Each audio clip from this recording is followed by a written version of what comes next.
Pamurtian Sanghyang Baruna.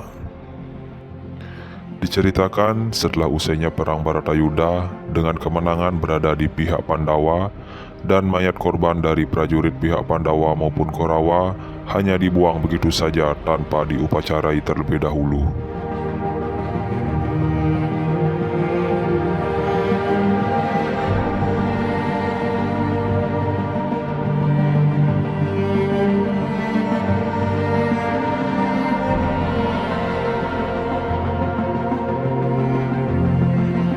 Mayat yang dibuang itu pun diketahui oleh Dewa Baruna yang membuat Dewa Baruna murka dan mengeluarkan ajian Triwikrama dan menciptakan Gering Agung dengan menghidupkan mayat-mayat menjadi mayat hidup yang dikendalikan oleh Dewa Baruna untuk menyerang kerajaan Hastinapura.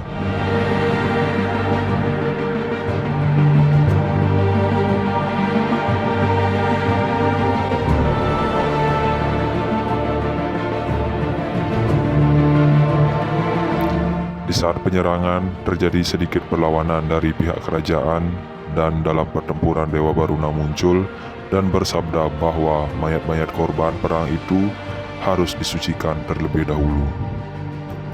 Dan kemudian para Pandawa melakukan upacara Aswamedayanya di mana berfungsi untuk menyucikan bumi menjadi indah.